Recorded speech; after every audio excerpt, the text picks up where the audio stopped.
ណាបាទអញ្ចឹងមុនទិញបានគឺតម្រូវឲ្យបងប្អូនបង្កើត account មួយនៅក្នុង website របស់ខ្ញុំសិនអញ្ចឹងណាអញ្ចឹងដើម្បីបង្កើត account បងប្អូនទាំងអស់គ្នាចុចលើកន្លែងនេះមកសញ្ញាព្រួយហ្នឹងបាទចុចលើហ្នឹងមកហើយបន្តមកទៀតវានឹង load ដល់ផ្ទាំងនេះមួយណាបាទ load ដល់កន្លែងផ្ទាំងហ្នឹងនេះបងប្អូនចុចយកកន្លែង create new account ហ្នឹងមកបាទអញ្ចឹងនៅពេលដែលចុចដល់ create new account នេះគឺបងប្អូនដាក់ឈ្មោះផងបងប្អូនមកហើយកន្លែងនេះគឺដាក់ email បាទហើយដាក់ email អីក៏បានដែរបាទ password យើងដាក់មិនក៏បានដែរអញ្ចឹងពេលដែលយើងបង្កើតចប់ក៏យើងដាក់ហើយយើងចុចយកកន្លែង create new account កន្លែងនេះមកអញ្ចឹងណាបាទអញ្ចឹងឥឡូវដោយសារតែខ្ញុំមាន account ហើយស្រេចហើយខ្ញុំធ្វើការ log in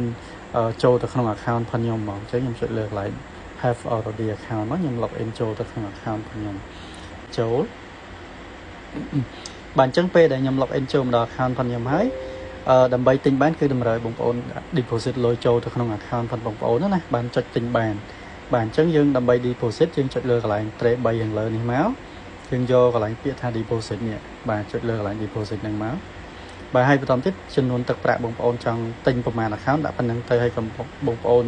ដាក់តែចំនួនទឹកលុយដែលបងប្អូនចង់ទិញទៅបានហើយកុំដាក់ច្រើនបើសិនដាក់ច្រើនក្នុងគោលការណ៍គឺអាច refund ត្រឡប់ទៅវិញបានទេអញ្ចឹងណាបាទអញ្ចឹងមកថាបងប្អូនចង់ដាក់$5អញ្ចឹងណាបាទនេះអញ្ចឹងដាក់$5បងប្អូនដាក់លេខ5អញ្ចឹងមកបន្តទៀតយើងយកកន្លែង pay now ណាបាទចុចលើកន្លែង pay now បាទអញ្ចឹងអាកន្លែងនេះគឺបងប្អូនចុច download ក៏បានចុច allow ក៏បានដែរបាទឥឡូវចុច download ទៅបាទអញ្ចឹង download ហើយគឺបងប្អូនធ្វើការ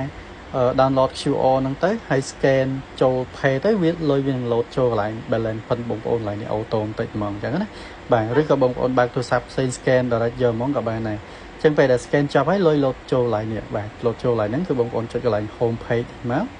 បាទចុចឡើងអក្សរ logo ហ្នឹងទៅបងប្អូនចុចចូលទៅទិញ account ទៅអញ្ចឹងដើម្បីទិញ account បានគឺបងប្អូនចុចលើកន្លែង buy now បាទហើយអាកន្លែងនេះចំនួន account បងប្អូនចង់ទិញ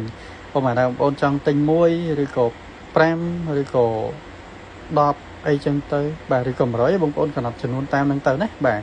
ហ្នឹងហើយឥឡូវប្រហែលខ្ញុំឧទាហរណ៍ទិញ1ឲ្យបងប្អូនមើលណាបាទនេះយើងចុចលើកន្លែង confirm order ហ្នឹងមកអញ្ចឹងយើងចុចតែប៉ុណ្្នឹងមកគឺទិញបានហើយនេះpurchase complete អញ្ចឹងវានឹងកាត់លុយចេញពី account របស់យើងហើយអញ្ចឹងយើងចុចលើកន្លែង Facebook order ហ្នឹងមកអញ្ចឹងនេះគឺជាកន្លែង account ដែលយើងអាច download ចូលទៅ log in បានហើយអញ្ចឹងចំពោះរបៀបនៃការ